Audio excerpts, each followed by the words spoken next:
Welcome all to Off the Cuff with Namrita. And today I want to start with some statistics which I read about elders and elderly care. Isolation creates serious long-term emotional and physical health risks for seniors, including depression, obesity, and heart disease. That's by National Institute on Aging, National Institute of Health. And according to ACL, in the profile of older Americans, Americans 65 and older are expected to increase to 94.7 million by 2060. And the growing wave of Asian Indian immigrant elders will fuel the need for culturally congruent services very soon. However, finding caregiving support for aging parents is a mounting challenge. The US faces a critical shortage of trained caregivers. These are some facts I read recently, and today I do have two amazing guests who are making a difference in the lives of many lonely elders, I'll say. We will be talking about Friendly Voices, a non-profit helping elders cope with isolation and loneliness. I want to welcome the founder Laura Stoyer and Mithul Biswas, a volunteer at Friendly Voices. Welcome both to Off the Cuff. Thank you. Thank you. And let's start, Laura, with you. You are the founder of this wonderful non-profit. Tell me about the organization and why you started it. Well, we're an organization based in San Francisco Bay Area with volunteers and older adult clients throughout the area, primarily in Santa Clara County. Okay. We are run by volunteers. There's 85 of us, Oh, nice. including Mithul. Okay. And what we do is we provide one-to-one, deep personal conversation for any older adult who is feeling lonely, disconnected, or isolated.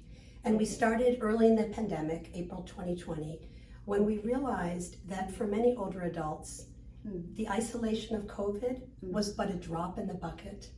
Yes. The isolation that we all felt during lockdown is nothing compared to what many older adults have felt for years and decades. And we thought that phone conversation would be a safe and easy way, confidential, for conversation and friendship and warmth. Very true. And I think COVID did make us go inwards and think about, just being isolated. And like you're saying, especially for the elderly, a lot of their family members could not even go see them. If they were living separately or living in assisted living. So that was a very harrowing time for all of us, I think. And but I guess people like Laura do come up with some solutions and make life easier for many people. And you talked about one-on-one conversations. So what kind of services do you provide through this organization besides just a phone conversation? Well, I love the way you put it, because it's not just a phone conversation. Okay. It's a weekly touch point. Okay. It's a connection. It's compassion. Yes. It's friendship. Sometimes it's laughter. Sometimes it's sadness. It's whatever the volunteer and their phone buddy, their older adult phone buddy, want to share and talk about. And all of these conversations are confidential. Okay. The older adult has the same volunteer every time. Okay. Volunteers are trained and background checked, so it's very safe and secure. Okay. It's the power of the human voice over the phone. Very true. I think, I did join a phone conversation with an elderly who is in the United States, and she's from Cameroon, and I'm still in touch with her through phone. And you're so right. It's not just a conversation. It is about exchanging, human emotions, I'll say.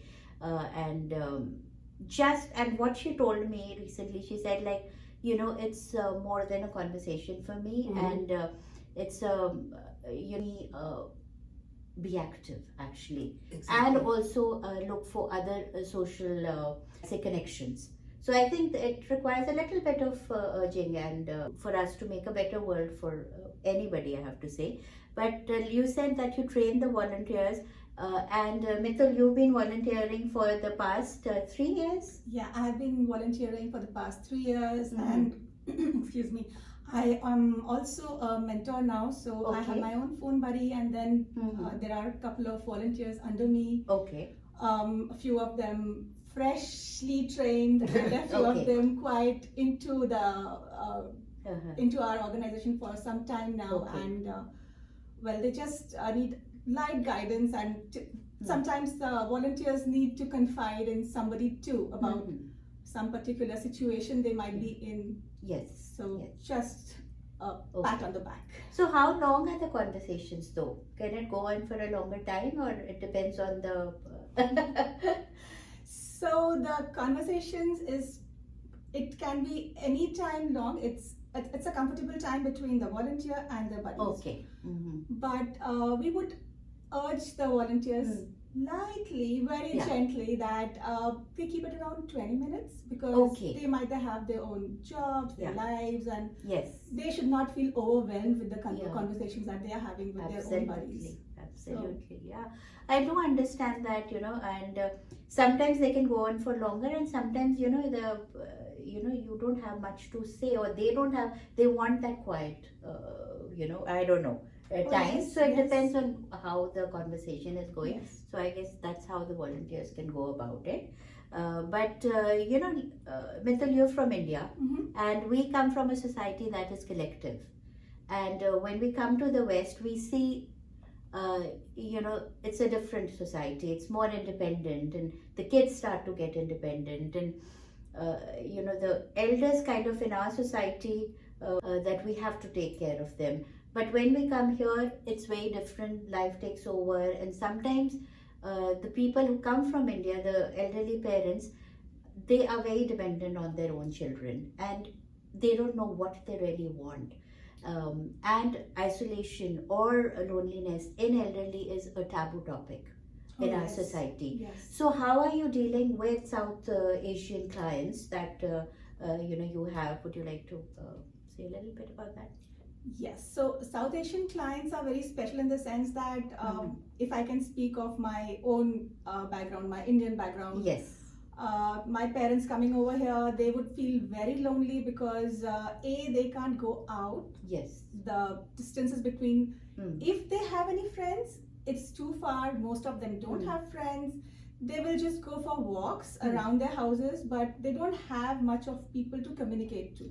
Bilkul. And they do feel very lonely. Mhm. And this medium comes to them as a very fresh perspective and a very different one, in the sense that they're not talking to anybody whom they know, but somebody who is emotionally connecting to them, Mhm. and somebody who they think it's a very safe environment, so they can talk about a lot of things. Mhm. And we are generally not mandated to, say these are very confidential things, and we don't say it outside. So Okay. we would like to keep them in a very close loop, and not many people knowing about it. And since they have that confidence, they do have a lot of they can take a lot of they would feel that they can talk without any Yes. prejudice or Prejudice. judgment. So that is good for them, I think. Yeah, and I think when you hear your own language, you get more comfortable Oh, yes. also, क्योंकि वो भी एक बहुत बड़ी Yes. चीज़ है कि कोई तुम्हारी अपनी जुबान में बात कर रहा है, I think especially for the elderly, because that is the first connect they want.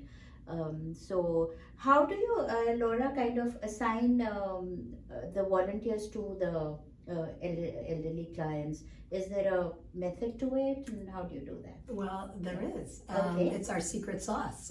But I can tell you a little bit about it. Sure. So whenever an older adult is signed up Okay. for our program, we Yeah. speak to every single one of them individually, get to know them, Okay. kind of do a light assessment, and sort of see what their personality and their interests are. And then we know our volunteers very well, and so we make a one-to-one match between each older adult and that volunteer. We also address language and culture. We have volunteers who speak English, Cantonese, Mandarin, and Hindi. Yes, I So- saw that on the website. Yes. So we can accommodate language. If they are looking for a cultural match, we can accommodate that too. We have a large diversity in our volunteer pool. And what's interesting is that you know, sometimes it really is wonderful to talk to someone very similar to you. Okay. And yet a lot can be gained by speaking to someone very different. Different, yes. And we try to sort of play that balance so that a friendship can grow. You know, we say to people it's sort of like having a pen pal, yes, but over the phone. And if you're over 30, you know what a pen pal is. So it's this person who you've encountered who you don't know, and then layers are revealed and a friendship and a connection develops. That is good to know, and you're so right about maybe talking to a person who is not from your culture. That's what I've been doing, because my, phone, the elderly, she wasn't being matched with anybody because she's from Africa, so she had a major accent, and nobody could understand her. And I was like, okay, I don't know, I have an accent too, but we couldn't understand each other. You know, at least 90% of what she was saying, and she was so happy that she got a match. And it's been, I think, since COVID, it's been what, 3-4 years that we are still. She's out of state now, but I'm still in touch with her, and I learned so much from her. So to the volunteers who want to join, I will say, you're not just giving your time, you're gaining a lot from these elderly, because they have a vast experience to share. Maybe they have very few people to listen to them, but they have a lot to share, and I can vouch for it personally, and especially to all the Indian population who's listening. I think this is a great platform, friendlyvoices.org. Look into their service and see if you have parents who just want to try it out as a client, who've come long term here or even come for 4 months or whatever. See if they would benefit from it, because what I read was that just 10 minutes of talking improves memory, and it improves mood and emotional resilience. And many times when people are away from their homeland, they do need such services, I'll say. And one more thing that I was reading, Laura and Mithil, was that a lot more people are aging in place now. Yes, so within the past 20 years, the percentage of older adults living in nursing homes has declined, while the percentage of older adults living in traditional housing has increased, and the need for such services becomes vital now. Like we all know, family can get busy and are not able to call. You can hear them out and open any kind of discussion, or just be there for them, I have to say. So one thing is, what are the do's and don'ts of a phone conversation? The do's and don'ts. Yes. Wow, that's really interesting. Okay. So we don't have do's and don'ts in terms of the two personalities. These are two human beings. Every older adult is an adult. Every volunteer is an adult. Yes. The majority of our volunteers are over 40, and all of our clients are over 60, ranging from 60 to 102. So these are two individuals who are navigating a friendship on their own. We have some guidelines within our organizations about the limits of our work as trained lay people. We're not trained professionals. Of course, we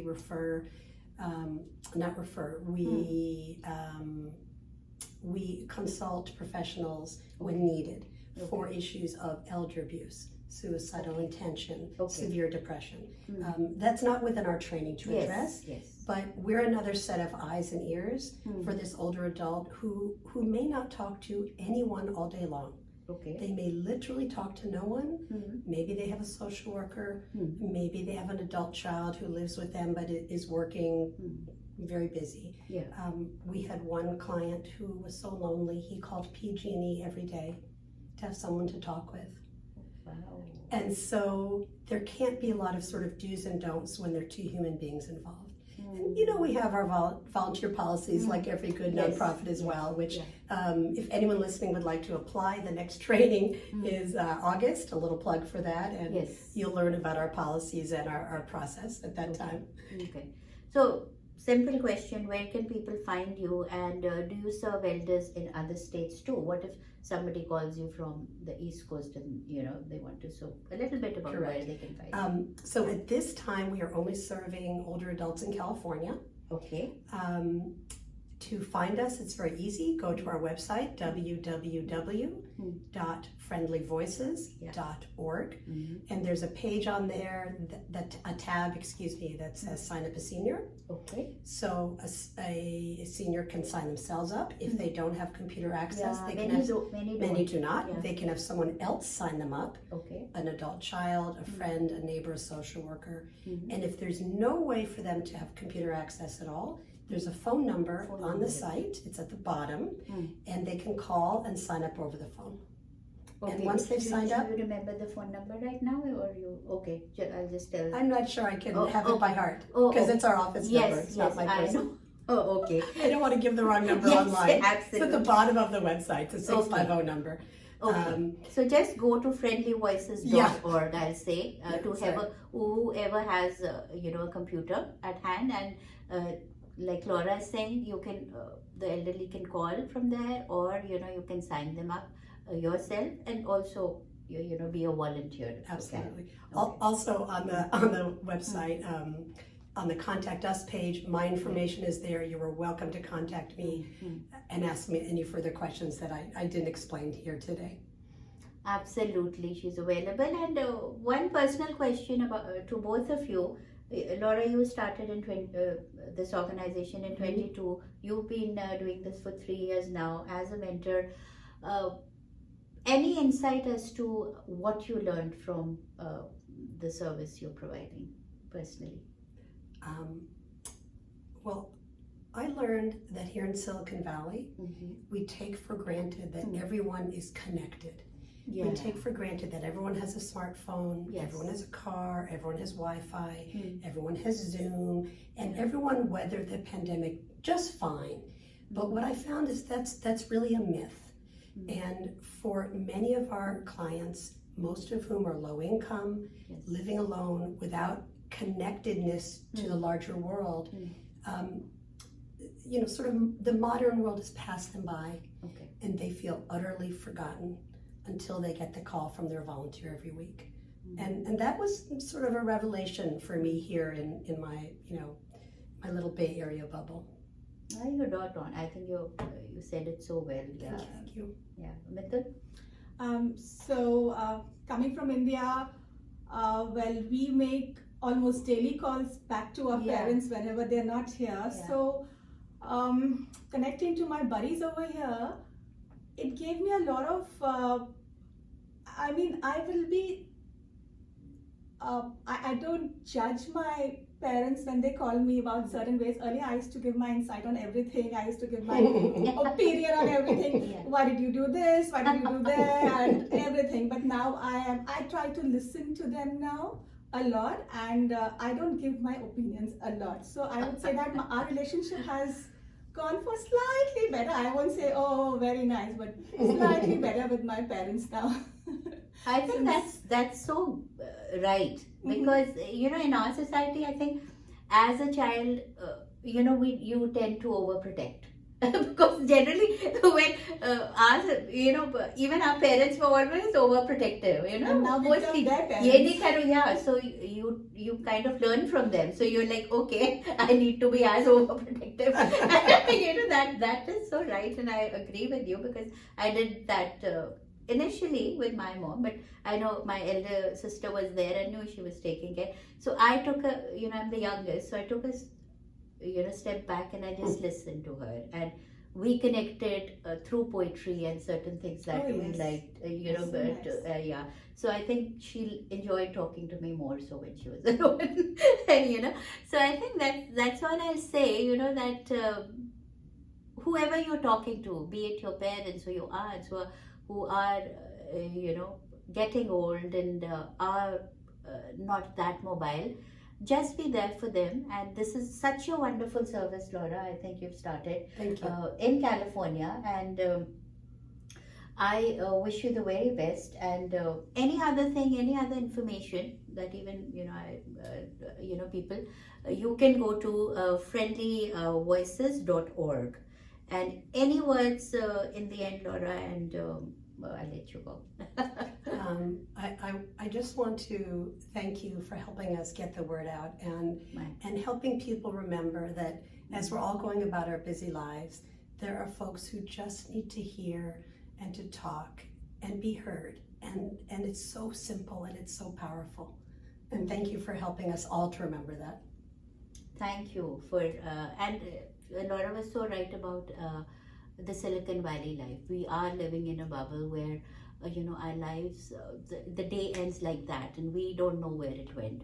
So I think to everyone, you need to breathe a little, step back and, realize what your priorities are sometimes, as far as a relationship goes also. So thank you all, and I hope you have a wonderful, wonderful weekend ahead. Bye-bye. Bye. Bye.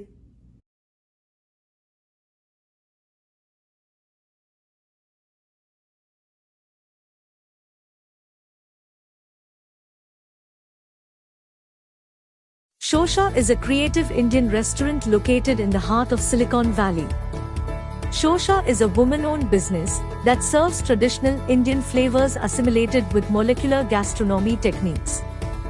The best Indian bar with happy hours in the Bay Area serves handcrafted drinks inspired by flavors from India with modern craft cocktails that are presented in unique ways. Shosha is a modern take on traditional Indian cuisine. We specialize in corporate luncheon, anniversary celebrations, birthday parties, and catering. Do check us out for a memorable modern Indian dining experience. Shosha is located at 141 South Murphy Avenue in Sunnyvale, California.